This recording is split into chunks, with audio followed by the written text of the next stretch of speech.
नमस्कार। बीए प्रथम वर्ष की इस ऑनलाइन कक्षा में आज हम स्वतंत्रता के अधिकार का अध्ययन करेंगे। हम सेकंड पेपर भारतीय शासन और राजनीति में मौलिक अधिकारों का अध्ययन कर रहे हैं। मौलिक अधिकार संविधान के भाग 3 में दिए गए हैं और इन्हें 6 संवर्गों में विभाजित किया गया है, जिसमें से पहले वर्ग right to equality article 14 to 18 का अध्ययन हम पिछले वीडियो में कर चुके हैं और ये वीडियो है ये राइट टू लिबर्टी स्वतंत्रता के अधिकार से संबंधित है और इसमें हम अनुच्छेद 19 से लेकर 22 तक के अनुच्छेदों को विस्तार से समझने का प्रयास करेंगे।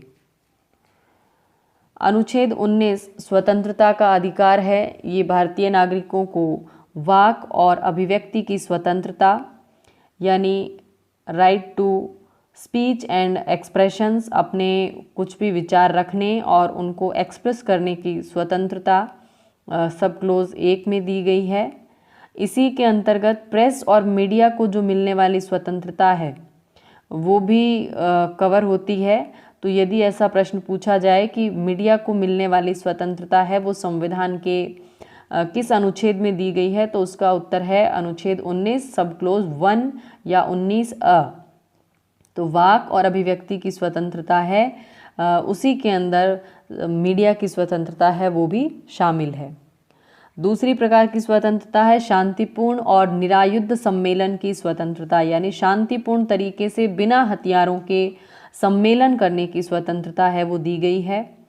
तीसरा है संगम या संघ सहकारी समिति बनाने की स्वतंत्रता, यानी कोई भी ग्रुप बनाना, कोई एसोसिएशन का निर्माण करना, इसकी भी स्वतंत्रता दी गई है।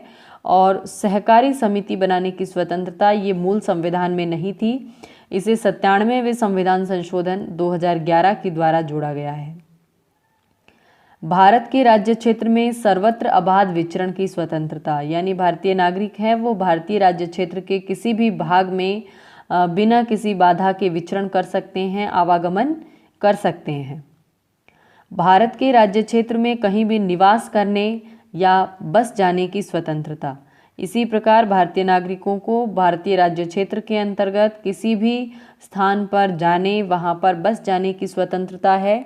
और आखिरी प्रकार की स्वतंत्रता है कोई वृत्ति, आजीविका, व्यापार या कारोबार करने की स्वतंत्रता, यानी व्यक्ति जो चाहे कारोबार, आजीविका का तरीका है उसको अपना सकता है। तो ये भी सभी 6 प्रकार की स्वतंत्रताएं हैं, ये मानव जीवन के लिए अत्यंत आवश्यक हैं और इन स्वतंत्रताओं को इन मौलिक अधिकारों में शामिल करके नागरिकों को इनकी उपलब्धता जो है उसकी गारंटी दी गई है। आर्टिकल 19 क्लोज 2 to 6, 2 से 6 तक का जो सब क्लोज है उसमें उपरोक्त जो 6 प्रकार की स्वतंत्रताएं बताई गई है उनके ऊपर कुछ तार्किक नियंत्रण लगाए जा सकते हैं, उनके बारे में प्रावधान किए गए हैं। यानी किसी भी प्रकार की स्वतंत्रता है वो अमर्यादित नहीं हो सकती, वो अमर्यादित स्वतंत्रताएं उच्छृंखलता में बदल जाती है। तो स्वतंत्रताओं पर कुछ तार्किक प्रतिबंध हैं वो राज्य की ओर से लगाए जा सकते हैं। वो तार्किक प्रतिबंध किस आधार पर होंगे? भारत की संप्रभुता और अखंडता, यानी इंडियन स्टेट जो है उसकी सॉवरनिटी, उसकी इंटीग्रिटी, उसको यदि कोई डिस्ट्रॉय करने वाले काम होंगे तो उन स्वतंत्रताओं के ऊपर प्रतिबंध लगाया जा सकता है। राज्य की सुरक्षा, विदेशी राज्यों से मैत्रीपूर्ण संबंध, जैसे समझने की कोशिश करें कि यदि वाक और अभिव्यक्ति की स्वतंत्रता है तो ऐसे भाषण आप नहीं दे सकते जिससे भारत के अन्य देशों के साथ जो मैत्रीपूर्ण संबंध है उन पर कोई गलत प्रभाव पड़े या अंतर्राष्ट्रीय स्तर पर राष्ट्र की छवि है वो खराब हो। इस तरह की स्वतंत्रता है वो नहीं दी जा सकती। सदाचार और लोक व्यवस्था बनी रहे, आप इस तरह के कार्य नहीं करें जिससे लोग अपराध करने के लिए, दंगे करने के लिए, राइट्स करने के लिए भड़कते हों, और या फिर ऐसे भी वचन ना बोलें, ऐसे कार्य ना करें जिससे कोर्ट की अवमानना, न्यायालय की अवमानना होती हो। तो ये कुछ आधार हैं जिनके बेसिस पर राज्य है वो इन सभी स्वतंत्रताओं के ऊपर उचित प्रतिबंध है उनकी व्यवस्था कर सकता है।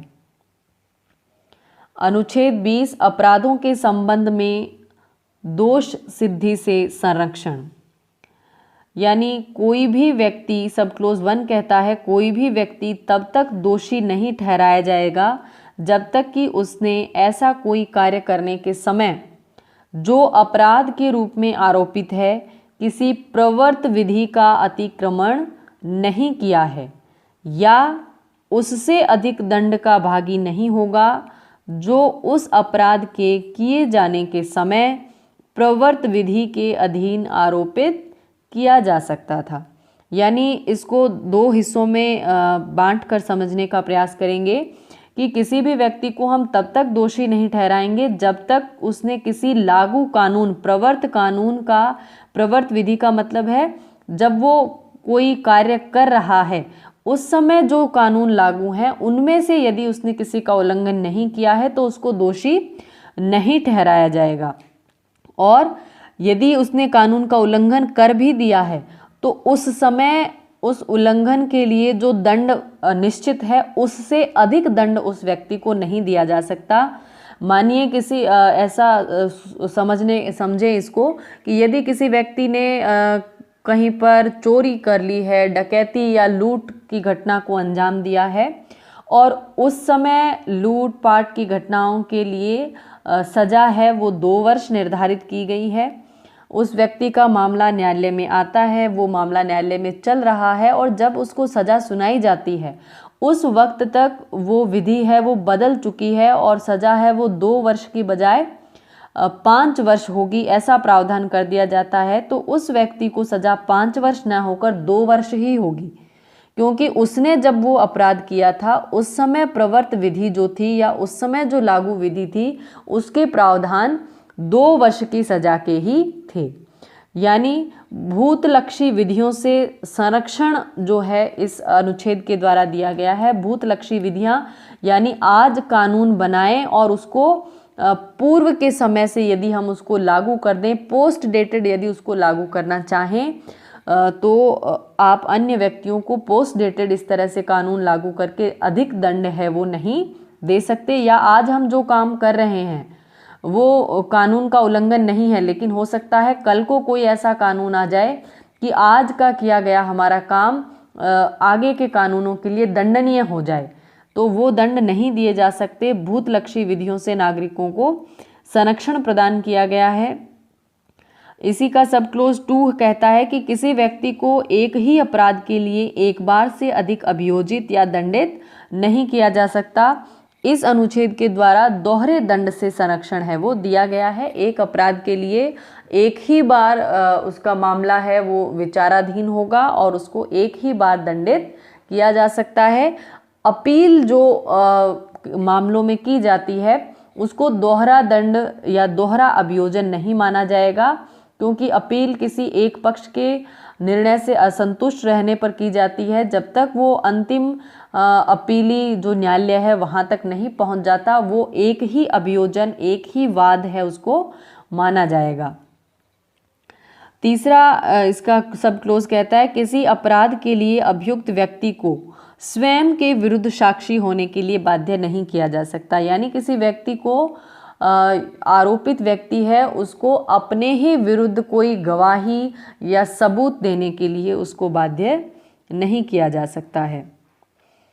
अनुच्छेद 21 प्राण और दैहिक स्वतंत्रता से संबंधित है। किसी व्यक्ति को उसके प्राण और दैहिक स्वतंत्रता से विधि द्वारा स्थापित प्रक्रिया के अनुसार ही वंचित किया जा सकता है, अन्यथा नहीं। यहाँ जो शब्द ध्यान देने का है वो है विधि द्वारा स्थापित प्रक्रिया, प्रोसेस एस्टेब्लिश्ड बाय लॉ। इसका मतलब है कि यदि राज्य किसी व्यक्ति को उसके प्राण से, उसकी दैहिक स्वतंत्रता से वंचित करता है तो वो कार्य किसी स्थापित विधि की प्रक्रिया के अनुसार होना चाहिए। यानी व्यवस्थापिका के द्वारा कोई निर्मित विधि हो, उसमें कुछ प्रक्रिया सुनिश्चित हो, उसी प्रक्रिया को, उसी प्रोसीजर को फॉलो करते हुए आप ये लिबर्टीज़ हैं, ये स्वतंत्रताएं हैं किसी व्यक्ति की छीन सकते हो, अन्यथा नहीं। इससे संबंधित कुछ वाद हैं वो समय समय पर हुए हैं, जिसमें महत्वपूर्ण है गोपालन बनाम मद्रास राज्यवाद। इसमें गोपालन, अरुण गोपालन है, उनका डिटेंशन किया गया था, यानी उनको हिरासत में लिया गया। तो इन्होंने जो वाद दायर किया गया, इसमें न्यायालय ने ये सिद्धांत दिया कि जीवन और उसकी स्वतंत्रता का जो अधिकार है वो केवल कार्यपालिका के खिलाफ है, यानी कार्यपालिका मनमाने तरीके से गिरफ्तारी नहीं कर सकती है, लेकिन ये व्यवस्थापिका के खिलाफ ये अधिकार नहीं है। व्यवस्थापिका यदि कोई कानून बनाती है जो व्यक्ति की जीवन की स्वतंत्रता का हनन करता है, तो भी वो कानून अनुच्छेद 21 का उल्लंघन करने वाला नहीं माना जाएगा, क्योंकि 21 में जो शब्द इस्तेमाल किया गया है वो है विधि के द्वारा स्थापित प्रक्रिया। यानी यदि विधि ने कोई प्रक्रिया स्थापित कर दी है तो उसका पालन करते हुए प्राण की जो स्वतंत्रता है उससे भी व्यक्ति को वंचित किया जा सकता है। ये अधिकार सिर्फ किसके खिलाफ है? कार्यपालिका के खिलाफ है कि वो मनमाने तरीके से उसको वंचित नहीं करेगी, लेकिन यदि कोई प्रोसेस एस्टेब्लिश्ड है तो उसको फॉलो करते हुए व्यक्ति के प्राण है वो उससे लिए जा सकते हैं, उसकी दैहिक स्वतंत्रता है उसका हनन किया जा सकता है। धीरे धीरे न्यायपालिका का ये स्टैंड है ये बदला और फाइनली मेनका गांधीवाद 1978 में है जो सामने आया। इसमें संजय गांधी की पत्नी मेनका गांधी है, उनका पासपोर्ट जब्त कर लिया गया और उनकी विदेश यात्रा जो है उसका अधिकार उनसे छीना गया, उस पर रोक लगाई गई। इस मामले में न्यायालय ने ये निर्णय दिया कि जीवन जीने का जो अधिकार है ये मात्र पशुवत जीना नहीं है, पशुओं की भांति जिंदा रहना ही जीवन का अधिकार नहीं है।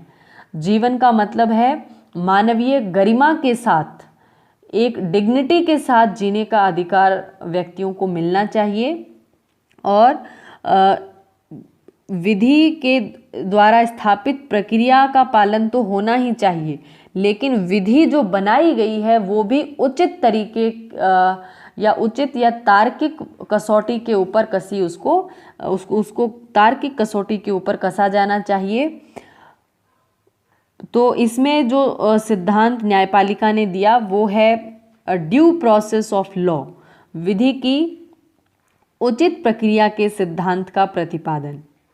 यानी इससे पहले की जो स्थिति थी उसमें सिर्फ कार्यपालिका के खिलाफ ये अधिकार था और व्यवस्थापिका को मनमाने तरीके से जो भी वो कानून बनाए, प्राण और दैहिक स्वतंत्रता का हनन करने वाले कानूनों का निर्माण भी वो कर सकती थी। लेकिन इस वाद के बाद में ये सुनिश्चित किया गया कि कानून के द्वारा स्थापित प्रक्रिया का पालन तो होना ही चाहिए, लेकिन कानून भी स्वयं तार्किक आधार पर निर्मित होने चाहिए। यानी ये अधिकार अब व्यवस्थापिका के खिलाफ भी है। व्यवस्थापिका मनमाने तरीके से कोई भी कानून ऐसा ना बनाए जिससे नागरिकों के जीवन का जो अधिकार है उसका हनन होता हो। तो ये सिद्धांत है, ये अमेरिका के संविधान से प्रेरित है। भारतीय संविधान में स्पष्ट रूप से ड्यू प्रोसेस ऑफ लॉ का कहीं जिक्र नहीं है। ये न्यायपालिका के द्वारा विकसित किया गया सिद्धांत है। जैसा कि हमने पहले आधारभूत ढांचे का सिद्धांत या डॉक्ट्राइन ऑफ बेसिक स्ट्रक्चर में भी देखा, ये ये सिद्धांत है न्यायपालिका ने स्वयं विकसित किया है। जैसा कि हम जानते हैं कि सुप्रीम कोर्ट है वो संविधान की व्याख्या करने का अधिकार भी रखता है, तो उसी ने ये व्याख्या है उसको किया है या फिर विधि का जो दायरा है उसको तार्किकता के अंदर उसको लिया है कि विधि है वो तार्किक होनी चाहिए, मनमानी विधियों का निर्माण नहीं किया जा सकता। इसके अतिरिक्त ये विधि के द्वारा स्थापित प्रक्रिया जो शब्द अनुच्छेद 21 के अंदर इस्तेमाल किया गया है, 21 के अंदर जो शब्द इस्तेमाल है विधि के द्वारा स्थापित प्रक्रिया, ये शब्द भारतीय संविधान में स्पष्ट रूप से दिया गया है। ये जापान के संविधान से ये शब्द है ये लिया गया था।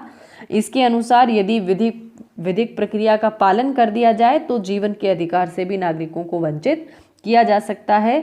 तो कुल मिलाकर बात यह है कि अब प्राण और दैहिक स्वतंत्रता का अधिकार है वो बहुत विस्तृत हो गया है, क्योंकि न्यायालय के अनुसार जीने का मतलब मात्र पशुओं की भांति जीना नहीं, मानवीय गरिमा के साथ जीवन जीना है। और इस गरिमापूर्ण जीवन जीने के अंदर शिक्षा का अधिकार भी शामिल हो सकता है, आराम का अधिकार, निजता का अधिकार, स्वच्छ पर्यावरण का अधिकार, कई प्रकार के अधिकार है वो शामिल हो सकते हैं। तो न्यायपालिका ने धीरे धीरे जैसे जैसे इसके सामने वाद आए हैं उनको देखते हुए इसका दायरा है वो बहुत ही विस्तृत कर दिया है। इससे संबंधित कुछ वाद जैसे शिक्षा का अधिकार भी अनुच्छेद 21 में शामिल है, ऐसा न्यायालय ने माना है मोहिनी जैन और उन्नी कृष्णन वाद में। यौन उत्पीड़न के विरुद्ध अधिकार, यानी कार्यस्थल पर महिलाओं के साथ यौन उत्पीड़न ना हो, वो गरिमापूर्ण जीवन जी सकें, ऐसा अधिकार अनुच्छेद 21 में शामिल है। ये माना गया है विशाखा बनाम राजस्थान राज्यवाद में। स्वच्छ पर्यावरण का अधिकार MC मेहतावाद, विदेश यात्रा का अधिकार मेनका गांधी बनाम भारत संघ, निजता का अधिकार पुत्तास्वामीवाद, आजीविका का अधिकार ओल्गा टेलिसवाद, मनमानी हिरासत के विरुद्ध अधिकार हुसैन आरा खातूनवाद। तो ये सभी वो महत्वपूर्ण वाद हैं जो समय समय पर न्यायालय के समक्ष प्रस्तुत हुए और न्यायालय ने इन सभी अधिकारों को अनुच्छेद 21 में शामिल माना और इसका दायरा है वो बहुत ही विस्तृत कर दिया गया है। अनुच्छेद 21A शिक्षा का अधिकार। राज्य 6 से 14 वर्ष तक के सभी बालकों को निःशुल्क और अनिवार्य शिक्षा प्रदान करेगा। ये मूल संविधान में नहीं था, इसे 86वें संविधान संशोधन 2002 के द्वारा जोड़ा गया है। अनुच्छेद 22 कुछ दशाओं में गिरफ्तारी और निरोध से संरक्षण। ये अधिकार डिटेंशन वाले, अरेस्ट होने वाले व्यक्तियों के लिए है।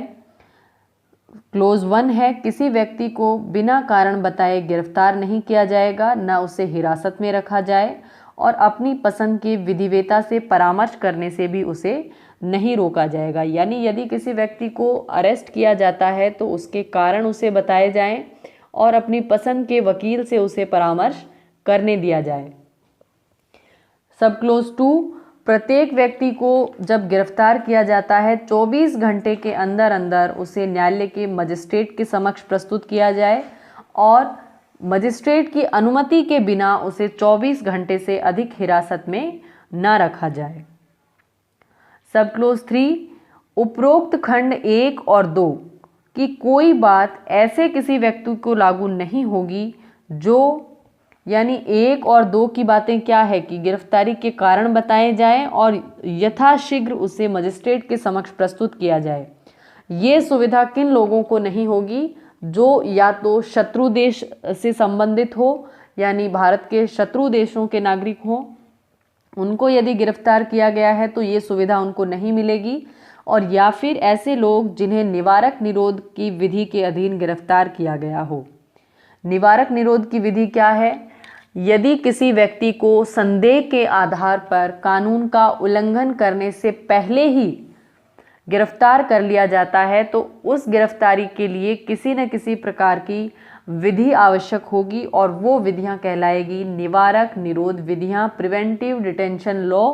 यानी कानून का उल्लंघन करने से पहले ही उनको गिरफ्तार कर लिया जाए क्योंकि आपको उन पर ऐसा करने का संदेह है।